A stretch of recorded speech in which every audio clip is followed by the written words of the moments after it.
All right, guys, welcome back. We are here for another episode of the Business of Pleasure podcast brought to you by Bedroom Kandi Boutique Parties.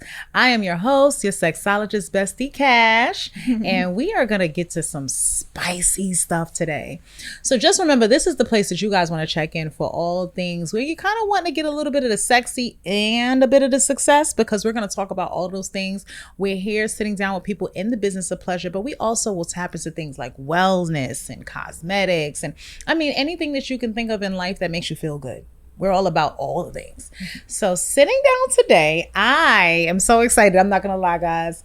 One of my favorite people is on the couch. Okay. And she didn't come along. She brought extra fun. And it's just a pleasure to be able to have these conversations openly. So I want to first take a moment to say welcome to Bedroom Kandi's Executive Director of Business Development, Rita, the godmother at Bedroom Kandi. You got to put some respect on that title. Hey, Rita. Oh my God. I'm so excited to be on the podcast today. You know, the godmother. I've been in this industry for a long time. How many years has it been? 2007. So what is that? Almost 2 decades. Yeah. Nearly 2 decades in the business of pleasure. How did the godmother name come to you? I was always curious. Is it like orgasm? Kind of like that.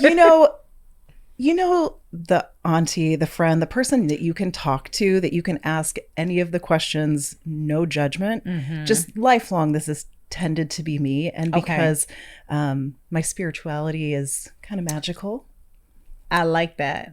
Someone very near and dear to me just said it one time. She was like, I just feel like, I don't know, the kind of like the Godfather, something like the godmother, like the godmother.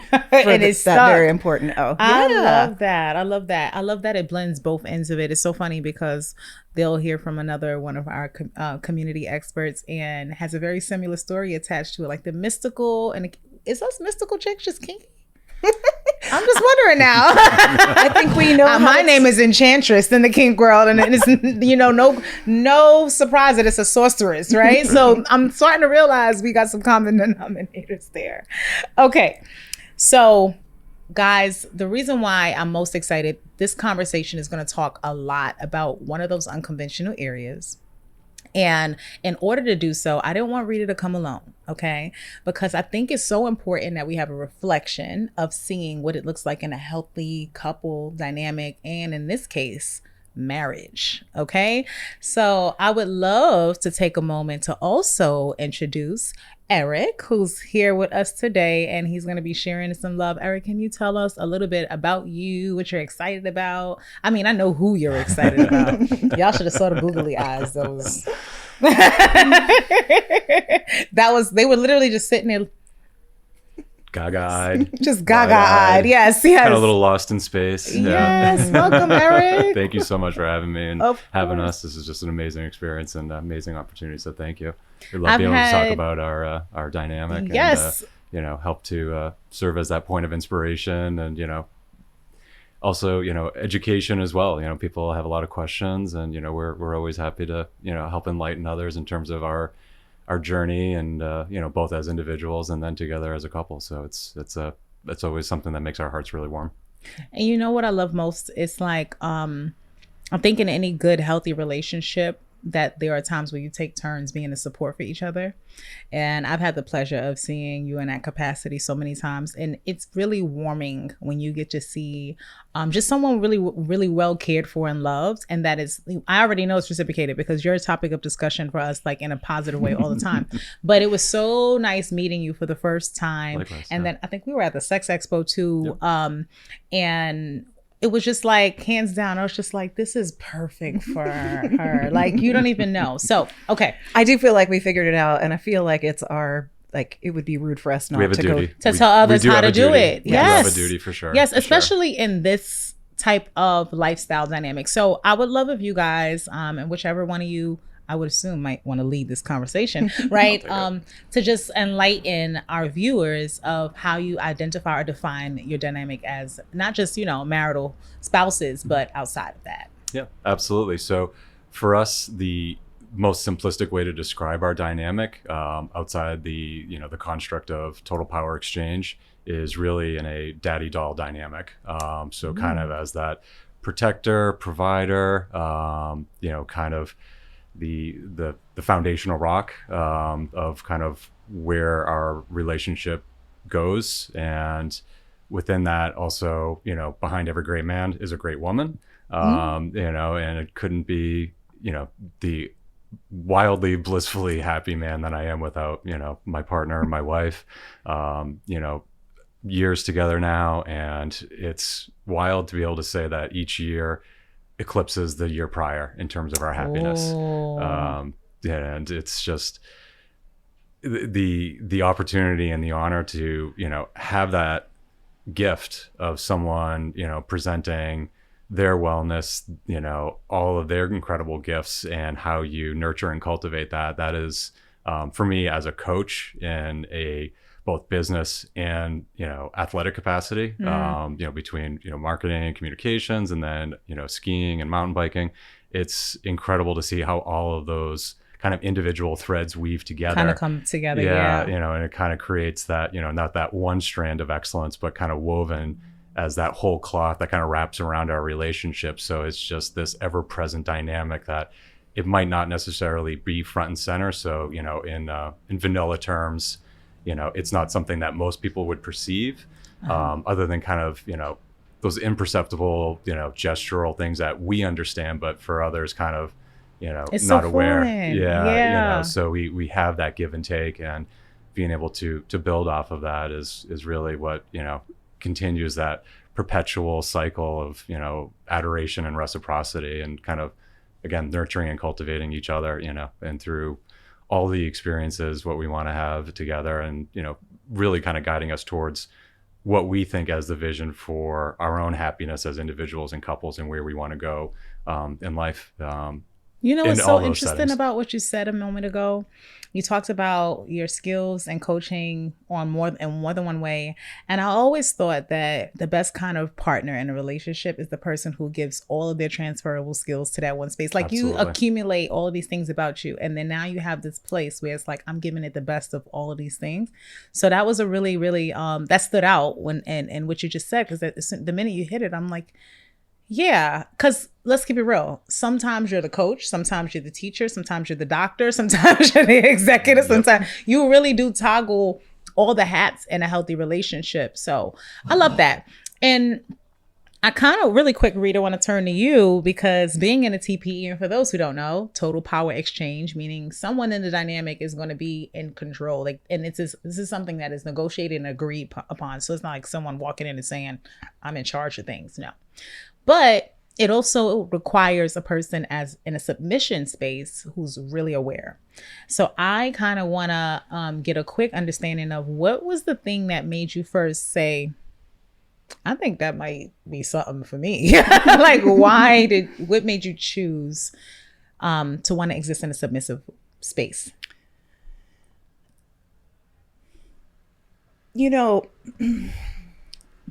I think you can relate to this a lot.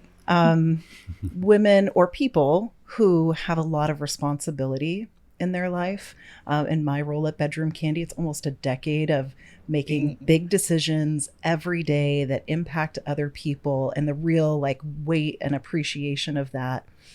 I do love to be in charge, don't get me wrong, but for most of my life, I thought, just like I like to surround myself in environments with people who inspire me, who have incredible skills. Like, I always want to be around people who are going to make me an even better version of myself.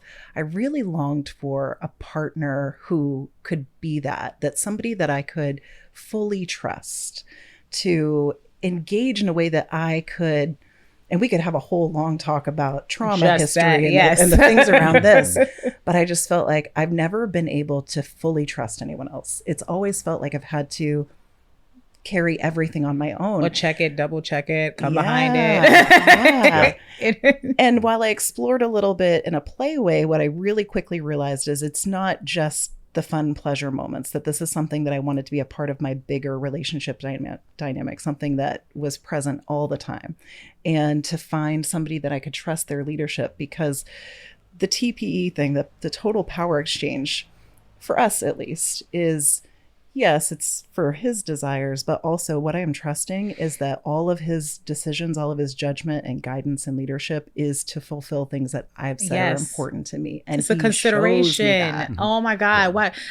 For 2 seconds, we have to bring that to the top.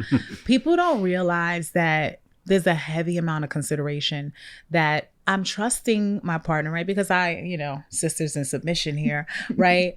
It's understanding that you have someone that you can trust so much because you know that they don't make a decision without having thought of you and how it would impact you or how it would improve or help you or alleviate you. So when you have someone show up and say, I'm not just calling the shots and, I'm realizing that the shots they're calling are actually making life a lot easier for me or simpler, like you know what I mean? There are enough things complicated, right? Why does this have to be another one? So I love that you felt like not only there was a trust of that, but it's like he's doing the things that I want. And that brings me to the control, because I think that's the biggest misconception. Like, who's really in charge when you start thinking about it?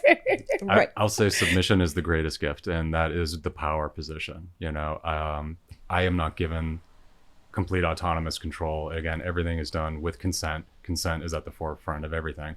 Again, we create the vision of, we think we've talked about before, expectations. Like, what are you looking for? What are you hoping to experience and achieve? And likewise, and that 99% of the time, it's wildly, aligned. And again, that entrusting of, you've given me this incredible gift, and it's my responsibility to be, the fiduciary and, an emotional and a physical, all those capacities. And again, there's no movement without kind of, as the saying, move as one.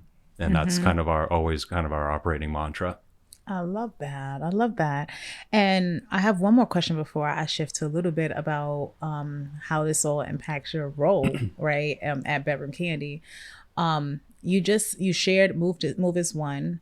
And I guess one of the things that I think is also an area of misconception is most people see it as the dominant one is the one who's getting all the benefit. Like it looks like this person's in charge. They're getting everything that they want. You're doing whatever they say or whatever. So there's this conception that the submissive person, it almost looks abusive to some people because they don't understand that consent piece, that autonomy piece, and that this isn't something that you're just taking. This is something that is given. So I always say that the submissive is the true power one, because you have the ability, not just in in scene like behavior, like when you're actually in the middle of it, but at any given point, if I say this stops, I have the ability to abort mission, and a respecting dominant is going to stop, but also the checking in. Right? How do you make sure she's okay? So I guess the question I want to ask to both of you, and you guys can take turns answering, is what has this type of dynamic in a relationship help you notice about the other that you probably might have missed, or, if you weren't intentionally looking for? What do you think are some of the things you learned about Eric in this capacity and vice versa? Ladies first. I honestly don't think that I have learned new things about him. I've just seen the things that I thought up front.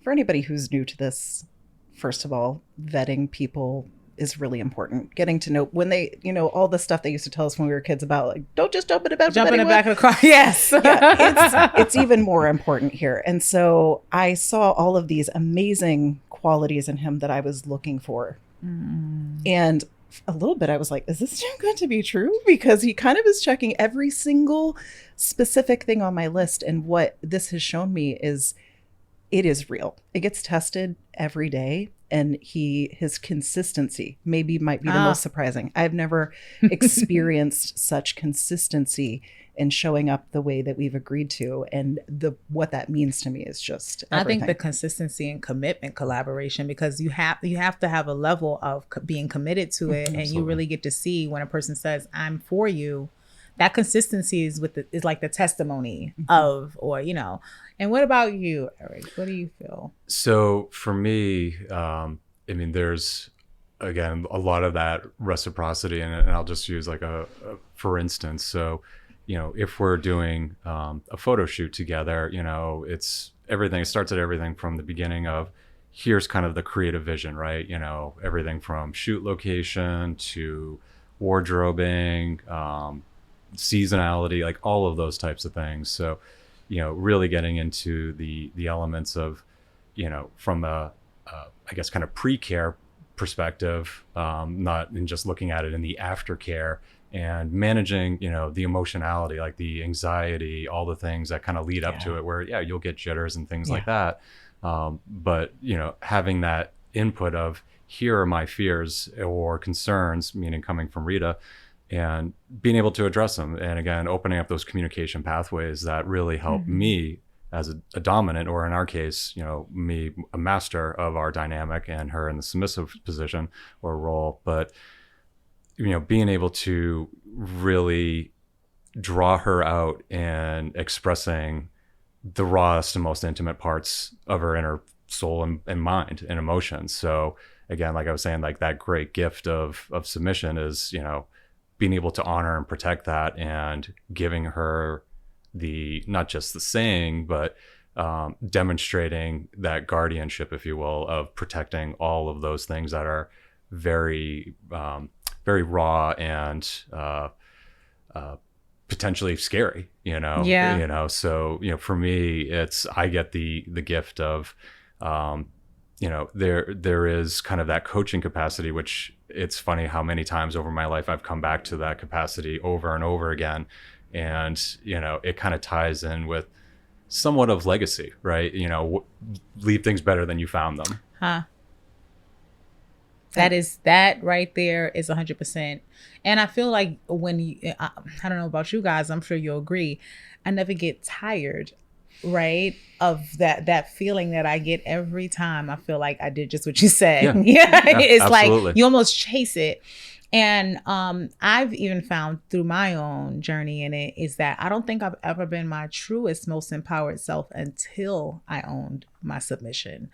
And I'll say this, right? Some of the things that you shared about being in a position where you're the one calling the shots, I find that a lot of people don't realize this doesn't just extend to work situations. This means you could be the person in the family that everyone turns to, or the oldest sibling, or the matriarch, or patriarch. Because don't get us wrong, men love submission too, right? I identify as a switch with a preference for being on the submissive side, because I didn't feel like I had a choice in the times that I had to be in a dominant role. Right. I felt like it was a responsibility that I was handed. Same. Yes. And I was like, oh, okay, these are the punches we're supposed to roll with. And then I'm like, I traded my punches in for spanks. You gotta get smart, y'all. That's what I did. But to be honest, once I realized that there was power, once you had the right people, right? Whether it's like the right teammates at your job or coworkers, or, and whatever it is, when you know that those people are people you can trust with certain things, it's the release of saying, I'm going to put it there and I'm going to trust it. Right. And I would emphasize, I always gave this example, and I'm curious because I want to see how you're going to answer right before we shift into our adult edutainment. I always ask men this question. I say, if you were, say, out at work and Rita was already home, and, you had to go in on the way, she said, hey, honey, on the way in, could you grab some milk? Right. And on your way home, you were driving, maybe you had some music going. So you were like passing 20 stores, right? You got to the house, you walked in, realized I forgot the milk, right? What are your next steps in that moment? Quite honestly, I mean, it's usually either, fortunately we're close to a number of stores, so it's a matter of going back, or to the point of communication, do we need it right this second, or could we even just do it as a DoorDash, or is it something that I can get it in the morning, like if it's for coffee, so it's like, it's kind of more dictated by the constraints of the need rather than just the actual ask. And again, to the point of that reciprocity or that ebb and flow, we're all human. We're going to make mistakes. And again, as you know, in a dominant or a master position, you also have to have your own accountability when you've, again, in the mundane things, like in that scenario. Screwed up. I'm sorry, I forgot. I was jamming out, right? I was lost in the track, and I was thinking of you, and you know, just being honest about it. Oh, that was good. You know, it's like, hey, it's like I was you lost in the distracted me. process. I was thinking of you. Did you hear that, guys? Oh, it's so hard to be mad at a man when he was like, "Babe, I'm sorry. I couldn't wait to get to you." I was lost in you. Do you see how that proactive communication and just acknowledging it makes me be like, "What milk? Get over here." Yep. It's so fun because I was gonna say if he came home and he forgot the milk and he realized that, how would you respond? But now because I like that. In your example, it's a silly and a small thing, and those silly and small things never get overlooked or ignored. But what I do know is, if it was important, he's not going to not do it. He's not going to look for excuses. The consideration, yeah, always. And that's really when I ask that question, what I'm looking for, to see what things will a person consider. I've asked people that question, and I've had people say, I mean, I'll get it another time, or you know, they take that turn. But you said, I'm going to see if it's urgent. I'm going to see, maybe she needed to cook something that night. Might be for my coffee. Or it could be for the coffee in the morning, urgent. right? And it's for me, it's for the cereal that my kid gets to eat. Yeah, exactly. That doesn't require me to wake up early because he can eat a bowl of cereal. Yeah. But I always said to someone, that milk could be so different because if I had to wake up and cook breakfast, then my day might start differently. But if my kid could go in there and make a bowl, it buys me a little bit of extra sleep time. So it might seem really small and insignificant, but it can be big. And I love the fact that the consideration was not to, a lot of people dismiss those things like, oh, it's just a gallon of milk. It's not that big of a deal. Yeah. And so I asked the question to a lot of folks in this space because it gets to others to see that the principles of that consideration and always thinking of what the other person's needs are show up in other ways outside of like just the kinky stuff. And so if you're curious about it, just dip your toe and see how you feel. You never know. You might actually end up in a more healthy relationship. You know, when you say healthy too, I am so grateful for this because listen, he and I entered this relationship both knowing that we were interested in this, that this kind of lifestyle isn't for everyone. Sexual pleasure isn't a high priority for some people. It is like water and air for other people. You know, water signs. That's why. Well, that's it. My Scorpio over there. Pisces. See, you might be onto something there. Okay. That's a whole other podcast. And I'm a mermaid because I'm like, I could come above ground for air, but I like, okay. But what I love about the BDSM, there is an expectation that you are going to communicate, that boundaries are going to be discussed, that it is a priority to acknowledge and respect people's boundaries. I just think that the communication and expectations around that are different than in the vanilla space. In the vanilla space. And it's something I really prized.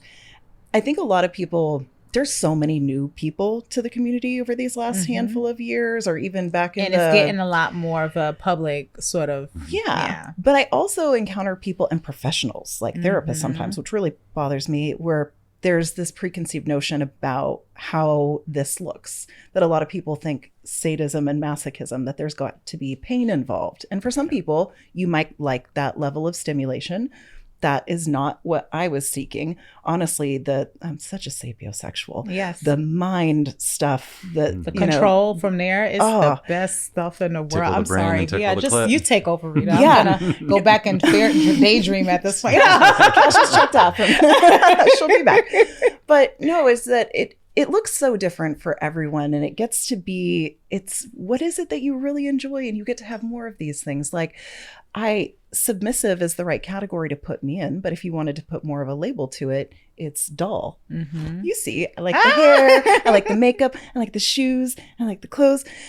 And even in just talking about getting ready for this podcast, we were talking about, well, how far back does this go for me? And there's so many signs, like who I was has always been baked into me. And I think back to like my high school dance team days, even nothing sexual or anything around that. But I just reflected on how much I really loved the makeup and the hair and the costumes and the performance. And the kind of and all of that I really loved. And finding somebody who really values getting to see all of that and experience all of that as well is just so incredibly fulfilling. And, you know, like even icons growing up who I didn't know why. You didn't realize you were drawn to them? But hello, Dolly Parton, the doll of all time. Yes.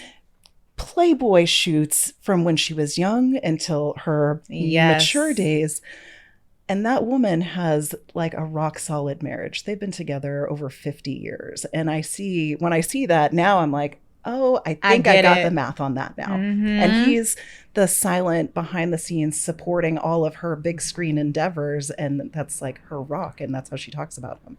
And something I didn't realize how much I needed it until I found it. Until you have it. That is okay. That is the perfect note to move in, because it's what I'm hearing, and what I love the most is you at any given point in your life are constantly learning who you are.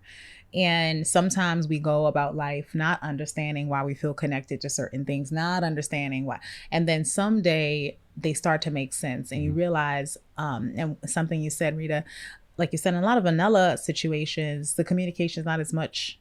And that's usually actually, there's a statistic, I forget the exact percentage, but a lot of folks are saying most people who divorce, they think infidelity is the number one cause. They think money is the number one cause, but it's usually a lack of having established expectations. And that's a communication point. And what I love about the BDSM lifestyle is that it puts that up front. It's not a reactive conversation, because now we've had something happen and we got to talk about it. We talked about it beforehand so that nothing happens. And that's what negotiation really covers for those who are not as familiar. So you want to take some time to learn, like, what does a healthy negotiation look like? There's plenty of things. And at BK, one of the things that I love most is we have all these great resources, and one of which our kink guide talks a lot about those and has like a example of where do you start. So if you're curious, start with education. Yes. I don't think there's a point in BDSM where you stop education. You really can't. But start with education so that you feel informed, because that information is going to make you feel more confident about what you're venturing into.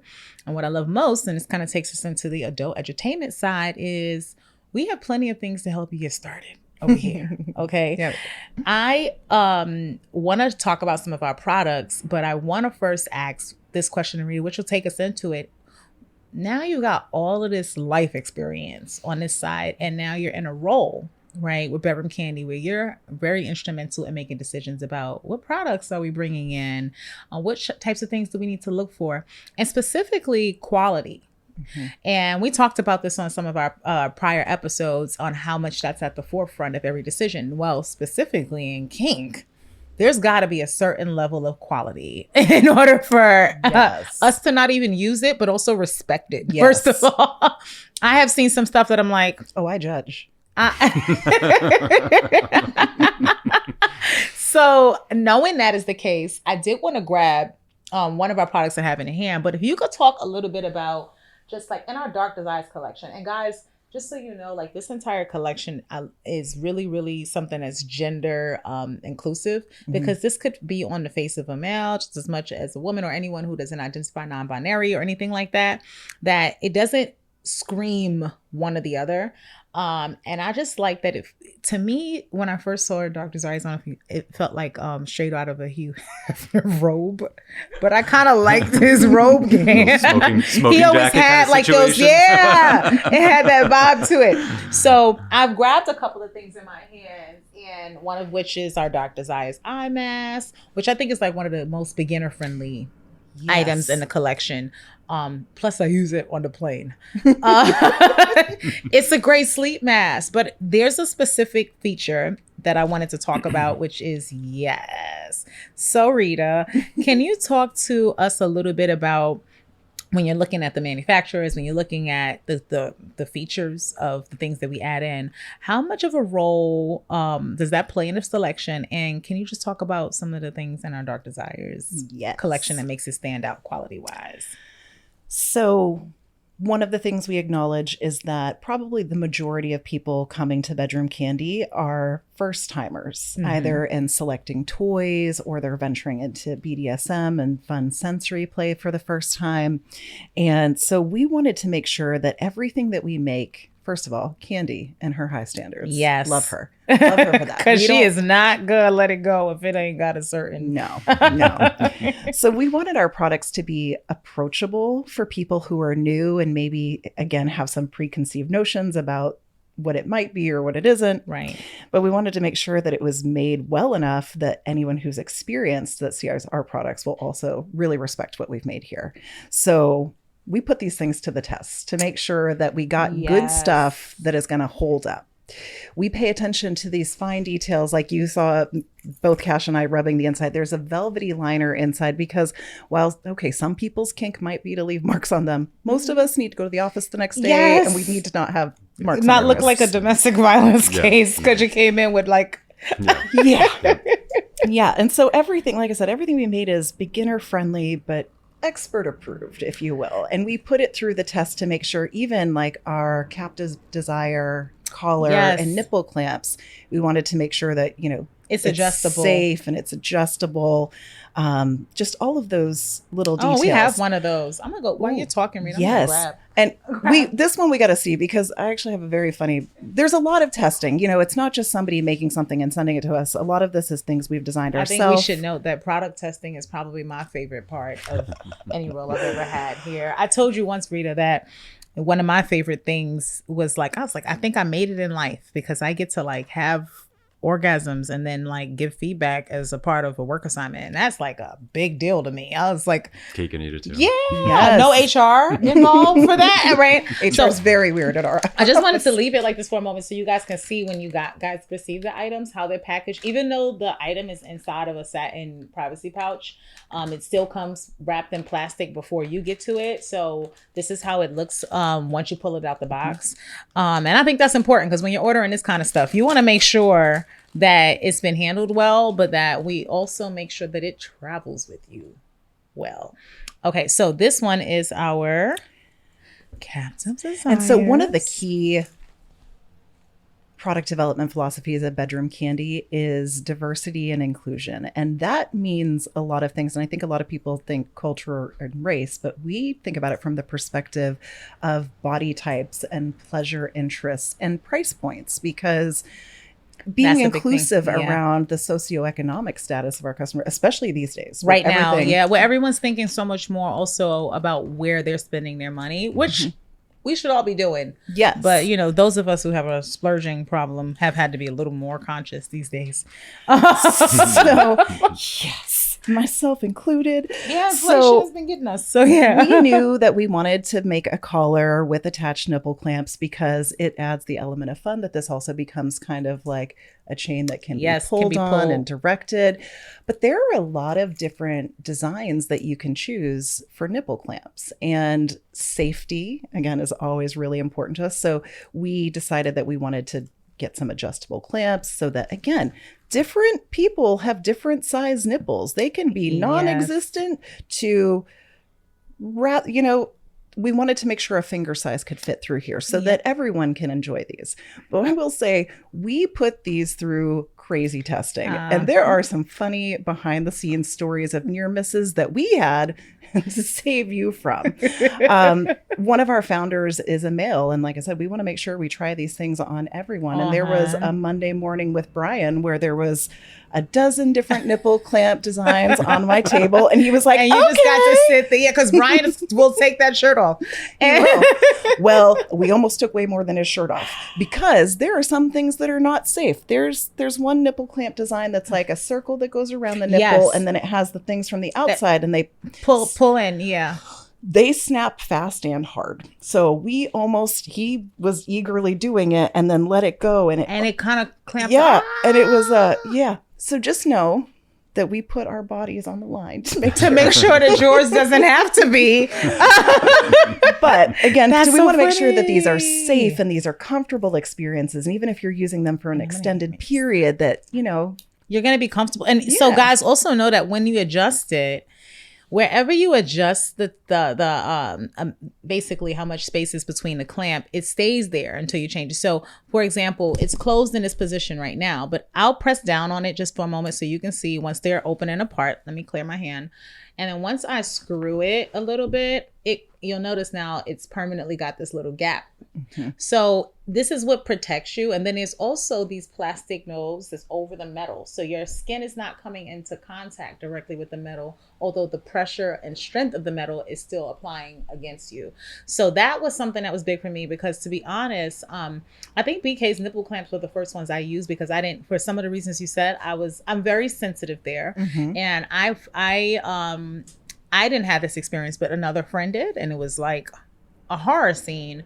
And she felt like her feeling in the nipple was gone for a little while. It took a while for her. And I was like, I don't ever want to not feel these things. So I want you guys to notice I did detach it, right? Important, because now I got on an all black. I can easily wear this out, right? As a choker. Oh, I got my Chun-Li thing going on today too. Hold on now. It's kind of giving a little bit of the Asian, like a geisha look. I like it. All right, now this thing, we have to take this to Halloween. So I'm thinking though, but guys, you could wear this and go out, right, as your collar, and then later on, just take those clamps, reattach, and then next thing you know, your going out collar has suddenly become your kinky collar, and you can, like she said, maneuver it, but then clamps to the nipples. Nipple stimulation is so big, and a lot of people don't realize that stimulating those nipples on a woman, for example, can absolutely render some stimulation to the nerves in the clitoris. And when it comes to men, I think one of our past guests, his episode was titled "I Got Nipples Too." Yes. That's why we're saying this isn't just for women. Yes. So I love that this is something that can play on both. So I'll tell you guys, they're super soft on the inside. For anyone, it's almost like a velvety suede-like feeling. So if you are curious about trying out these things, I mean, we have the Captive Desires plant. We have our flogger, which is something that I like for like a sensation of stinging, but also just like running it slowly along the body. And you got the paddle over there by you. It's the flogger has like really nice soft leather strips. So again, if you're somebody who likes sensation but not veering into pain, like I like a little bit of pain, but I don't want to be too and I also don't like to bruise too much all the time. Like there are some times where it's been worth it, but I don't like, I'm fair skin and complexion, and it shows up a lot. And then I don't want to do that, and then I go to a pool or a beach and my ass cheek screams and tells you everything that happened last night with me. So that's one of my favorite things about the paddle, because I always say, like as a switch, that sometimes I switch with the paddle, and that's going to determine what type of energy you get. So one side is like padded and it feels a little softer, but if you are like a pain little slut, right, then you can flip it over. And then on the other side is more like a kind of almost like leather-like feel to it. It's matching you, Rita. That's a good picture. Yeah. Someone get that. But yeah, so this side will absolutely feel a little bit more of a sting, while the other side feels more thuddy. And that's important. So you'll get to, as you guys are venturing into BDSM, there's plenty of terms to learn, but the impact tools, all these things that we are playing with, we have words that we use to kind of describe what it might feel like. And it's like a thud. So it doesn't hurt, but it's a nice firm pressure, almost like a hand. And I always tell people, if you're not sure if something like these things are for you, look at what you do in your vanilla day. And then let's look at how we can upgrade it. For example, if you already like your partner who's spanking you a lot, right? Then that's an indication you might be open or interested or feel something good from a paddle, for example. If you like soft feelings running past your skin, the tassels of a flogger can mimic that. Or if you're someone who's like, when they lick my neck, I jump like this, then maybe our feather tickler could be an indication of where to start. So think about what you already like. And then that's when you can kind of figure out, well, where do I go next? So I always say for this, if you like to be choked, then you might like the feeling of a collar on your neck more presently. And if you like nipple stem, obviously a persistent one could be. So that's like my scale that I usually use with a person when I'm working with them to figure out, where do you want to start, right? Ask yourself those questions and there goes your answer. Well, you know, I've even advised in a way that's kind of like the opposite of this, but a problem solving thing. This mask has been a problem solving tool for some of my long-term couples. I had one couple saying, you know, life is so busy. We've been together forever, you know, so we're already trying to get, yeah. She could not get into the mental space because the pile of laundry, over there. I haven't done the thing. I forgot the bills right there. And I was like, how about we try a little sensory deprivation? Because what you are seeing is cueing you to stress and not allowing you to let everything go and just enjoy being with your partner. So things like this could be a great, and the same thing I would say, every sense will be your almost GPS to pleasure, right?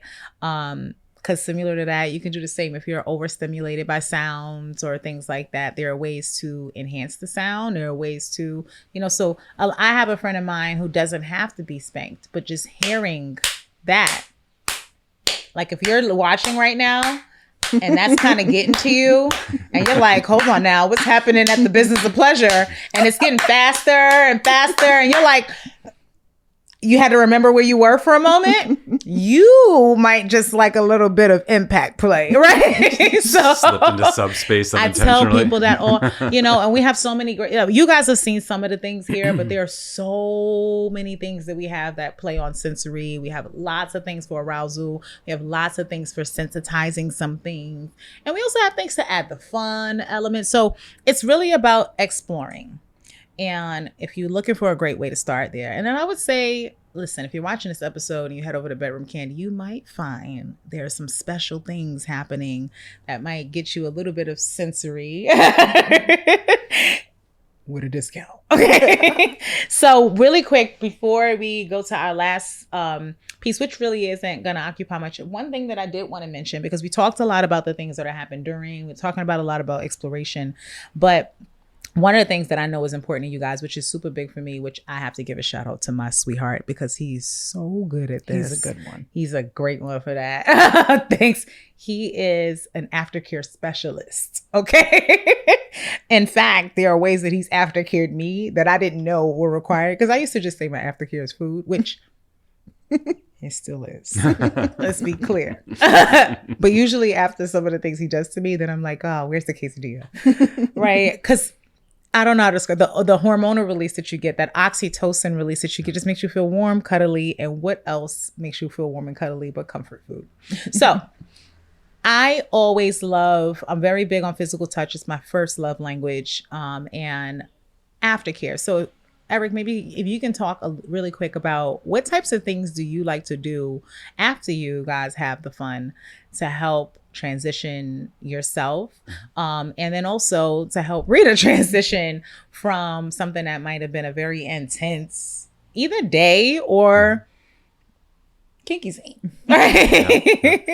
Yeah, it's I would say it kind of takes the shape of a couple of different things. You know, for us, our big thing obviously being, you know, in that dollification kind of focus area. You know, and also as content creators, you know, we'll often just be, you know, laying together and we'll look through the material that we created together. Like, it's not her, it's not me, it's we.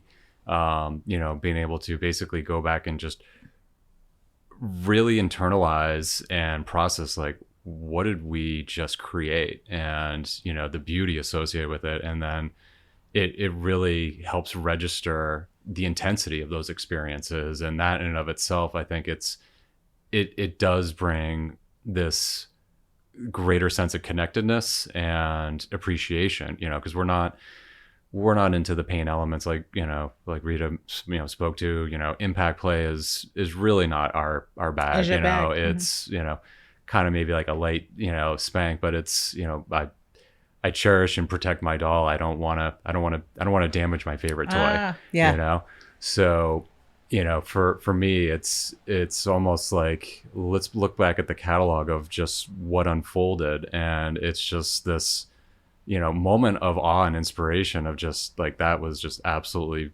beautiful. And to see the way he sees me is just, yeah. And again, just being able to, you know, I think, you know, sometimes you're like, oh, I didn't really feel, you know, comfortable in that pose, or I didn't think it would look all that great. And then, you know, seeing it represented and, you know, in a real life image, it just, the aftercare, I think, is both of us just how, again, to the point of expectation, how much further we exceeded the expectation in a great way, being able to say like, this defies what I was setting out to achieve, or what we were setting out to achieve. And that in and of itself, it just, it creates almost like this weird aftercare emotional bubble. And then it's just, you get to appreciate it, right? Like instantly. It is, it's, I don't know how else to speak about it other than it's just this. I think your rosy cheeks is telling everything we need to know. The color of the coat. He's getting warm thinking about. I love that. Oh my God, that is the best. So what I love about that is reflection, right? Togetherness, yes, huge. Get an opportunity to appreciate not just what had happened in the moment, but reliving it from a different lens. Yeah. That is just everything. I always tell people that a long time ago, I kind of hung up watching much porn because I started to realize I actually enjoyed seeing me again. We were talking about this. I was like, in an era hands down, would rather see her in our. Now you see stuff. why we get along.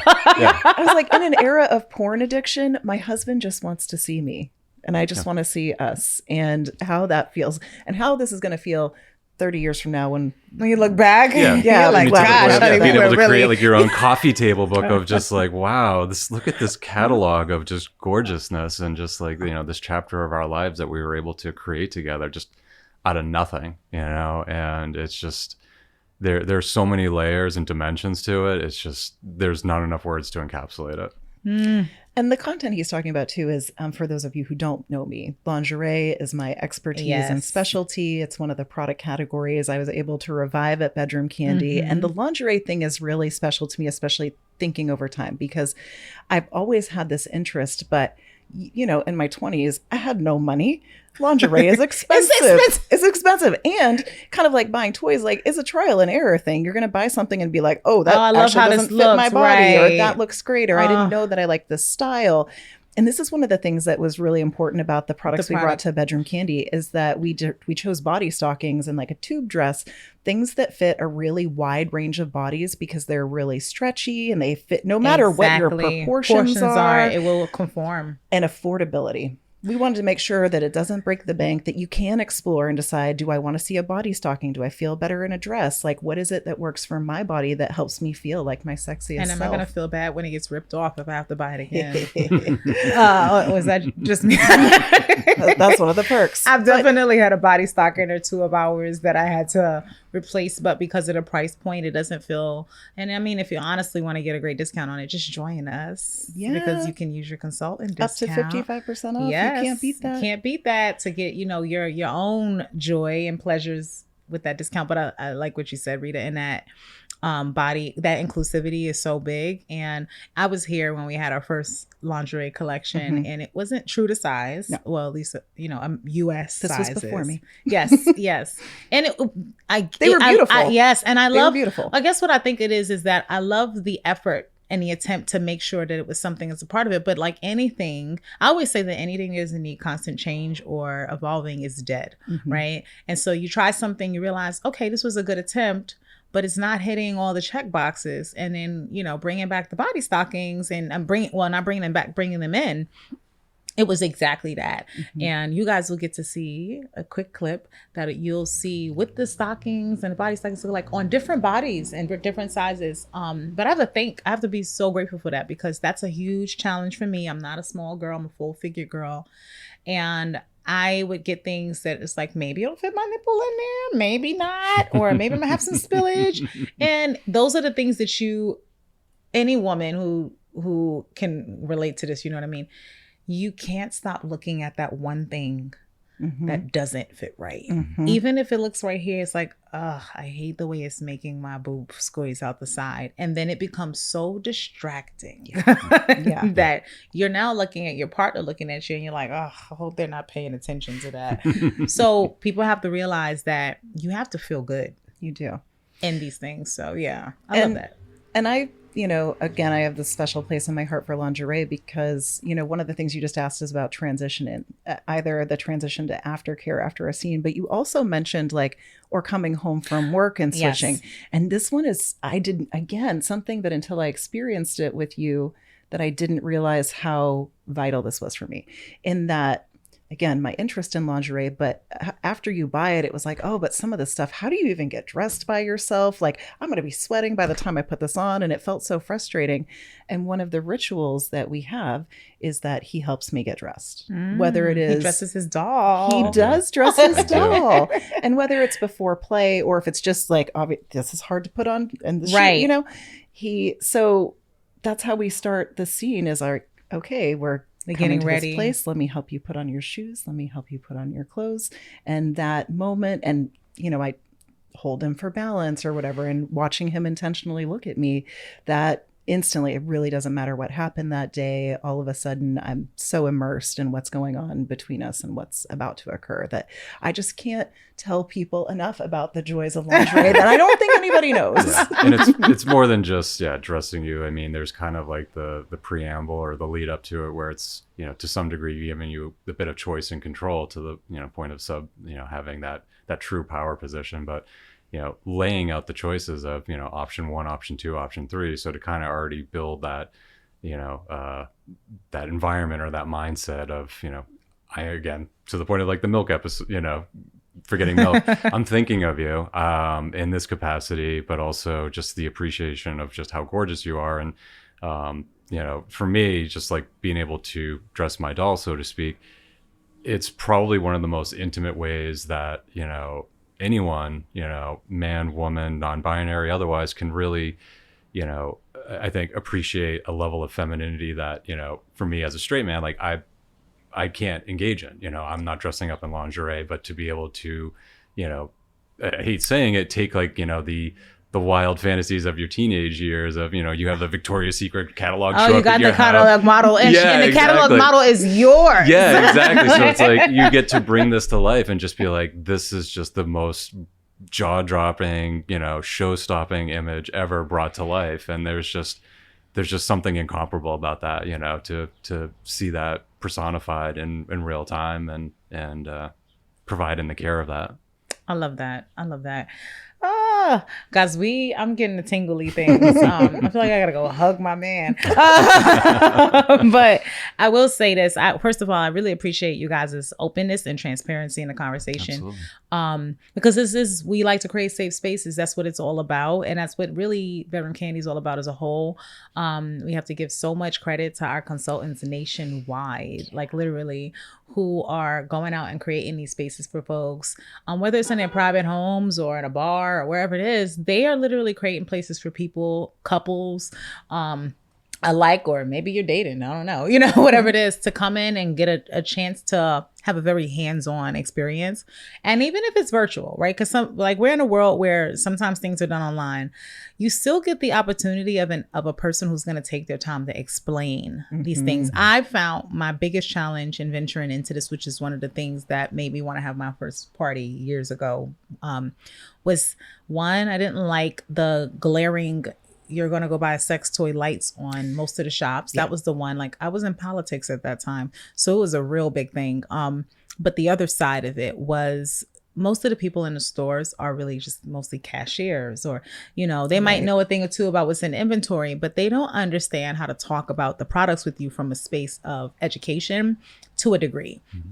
So I felt like it was a lot of unguided spending and a lot of products and toys and things that ended up in a drawer that never got touched again until it was time to make ways with it. I wouldn't throw them away right away because I had a hard time thinking I'm about to throw $80 in the trash. But I would look at it and just have this super buyer's remorse. So I would say to anyone, if anything you guys heard in today's conversation really sparked your curiosity and you want to go deeper than just having one experience, our consultants learn a lot we have so many experts, and including those who are in the Bedroom Kandi corporate office, but we are constantly introducing individuals to help better the knowledge in these areas. So I find that a lot of people don't realize how much self-development and growth you can have. So you can explore your own journey in pleasure and in kink and in BDSM, while as you learn, you're creating opportunities to share and pay it forward, which is what you guys said in the beginning. You almost feel selfish not to. So I hope that this was a really informational conversation for you all. Thank you, Rita.